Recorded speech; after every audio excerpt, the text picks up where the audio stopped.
मेरे प्यारे बच्चों, आप लोग कैसे हो।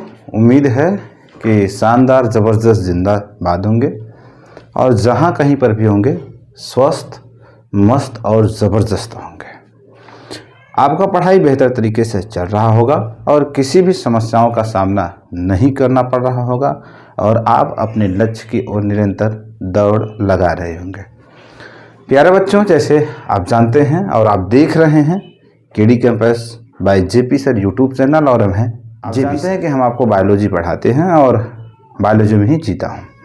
प्यारे बच्चों, जैसे आज का एक ऐसा टॉपिक है, हम आपके बीच एक ऐसा टॉपिक लेकर आ रहे हैं जो एक द्वंद्व की स्थिति बनी हुई है और वो आज तक सुलझा ही नहीं, लेकिन हम उसे तब पर भी कोशिश करेंगे, आज सुलझाने का प्रयास करेंगे।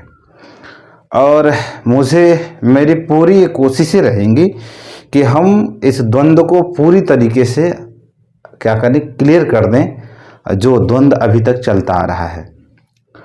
आप अगर चैनल पर नए होंगे तो सब्सक्राइब करेंगे, लाइक करेंगे, शेयर करेंगे और कमेंट भी करना करेंगे।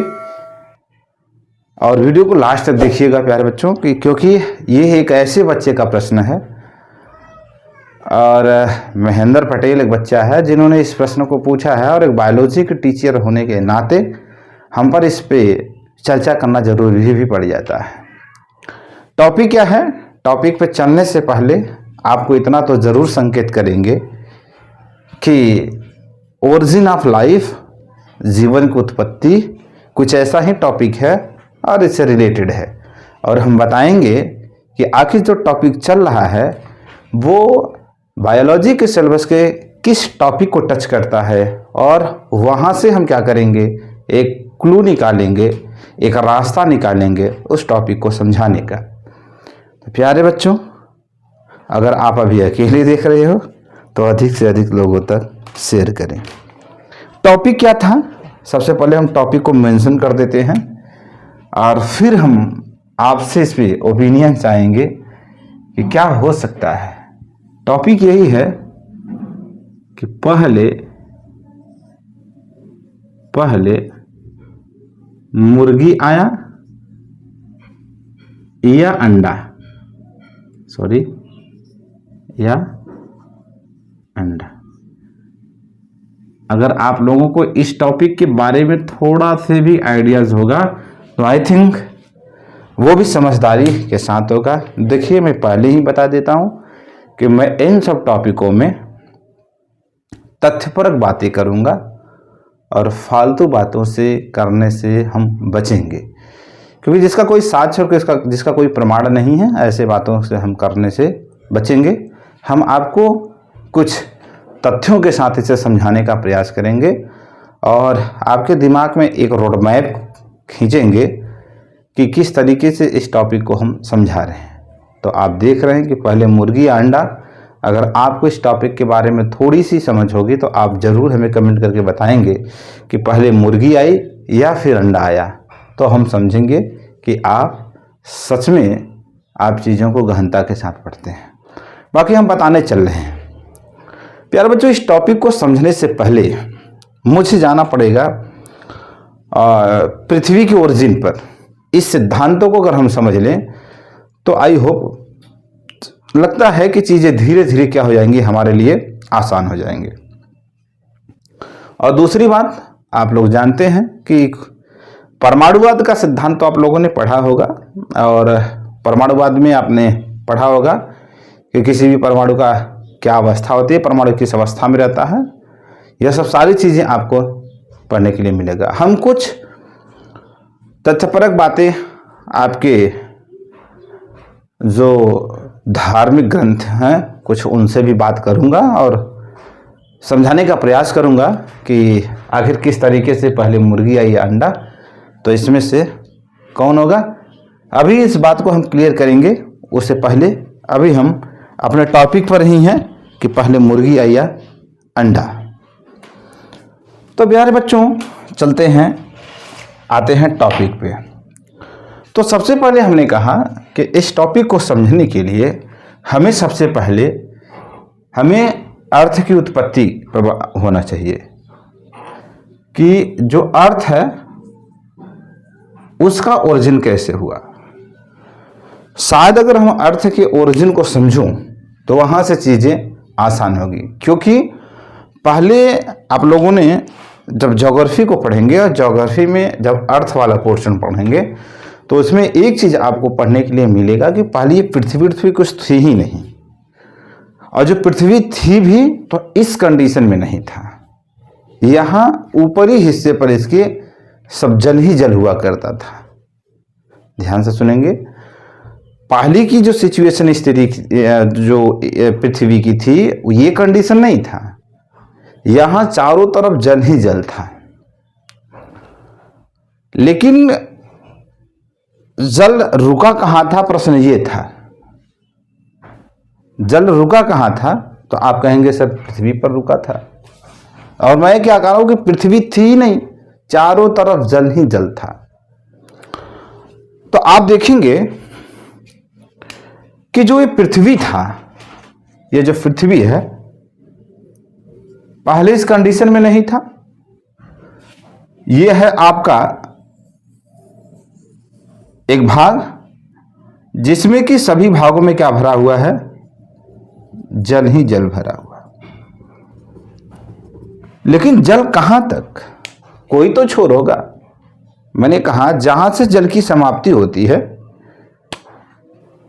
इस वाले भाग में, इसके अंदरूनी भाग में,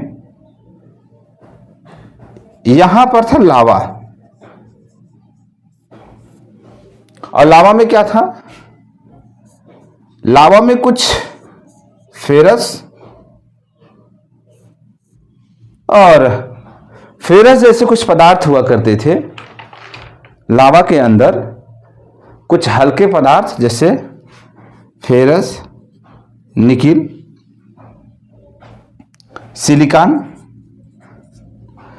ये सब क्या थे, कुछ हल्के पदार्थ थे जो कि इन्हीं पानी के नीचे थे। धीरे धीरे हुआ क्या,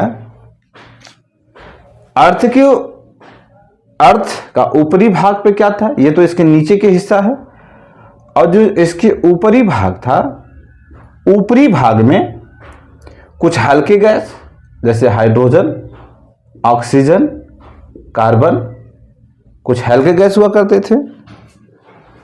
अब हुआ क्या कि सन की जो सूर्य की रोशनी थी वो इन्हीं पानी की सतहों पर पड़ती थी, और धीरे धीरे जो था पानी का टेम्परेचर धीरे धीरे क्या हो गया, बढ़ना शुरू कर दिया। और जब धीरे धीरे पानी का टेम्परेचर बढ़ना शुरू कर दिया तो ये जो हल्के नाभिक थी ये आवेशित अवस्था में आ गए, और जब आवेशित अवस्था में आए तो ये जो लावा था यहां पर होता है ज्वालामुखी उद्गार। क्या होता है, ज्वालामुखी उद्गार। जब ज्वालामुखी उद्गार होता है तो ज्वालामुखी में क्या होती हैं, तप्त मैग्मा। क्या था, तप्त मैग्मा। तप्त मैग्मा इन द सेंस ये जो लावा है, जो हल्के परमाणु हैं, जो हल्के एलिमेंट्स हैं, उन्हीं का क्या था, तप्त, लाल तप्त मैग्मा था। आपको बता दूं कि उस समय जो इसका टेम्परेचर था, जिसको हम पृथ्वी कह रहे थे, उसका टेम्परेचर कुछ 5000 डिग्री से लगभग 6000 डिग्री सेंटीग्रेड के आसपास का टेम्परेचर था। सोचिए कितना ज्यादा टेम्परेचर था। तो इस टेम्परेचर में ज्वालामुखी का उद्गार हुआ, और उद्गार के फलस्वरूप तप्त मैग्मा निकला।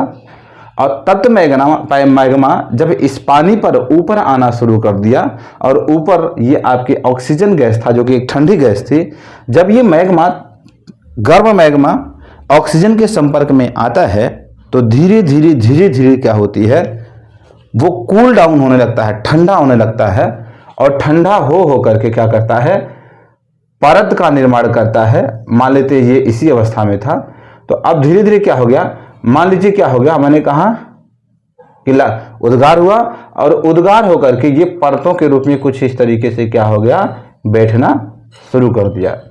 अब ये क्या हो गया, जब ये ठंडा होगा, ये मैग्मा धीरे धीरे ठंडा हुआ, तो ठंडा हो करके रिजिड हो गया, कठोर हो गया, सॉलिड अवस्था में चला आया, और धीरे धीरे क्या हो गया, यही क्या हो गया, आज का जो अर्थ है, यही जो आज की पृथ्वी है, उसका निर्माण करता है। तो ये क्या बना हमारा?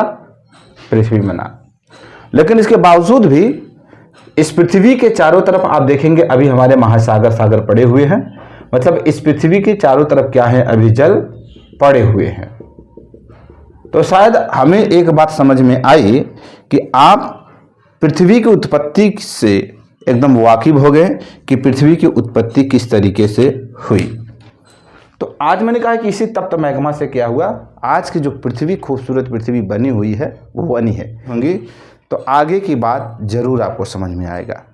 ये थियरी है, जब कभी आपको ज्योग्राफी पढ़ने का मौका मिले तो आप पृथ्वी की उत्पत्ति में पढ़ेंगे तो ये थियरी है।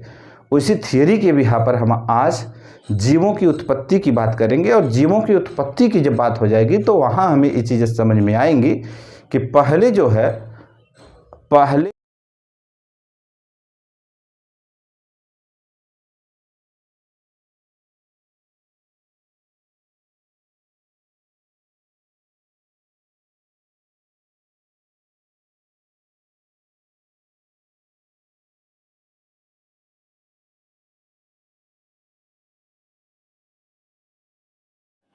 तो अभी हम आपसे पहला पार्ट में डिस्कशन किया पृथ्वी की उत्पत्ति में, और दूसरे पार्ट्स में हम डिस्कस करेंगे अंडा आया या मुर्गी।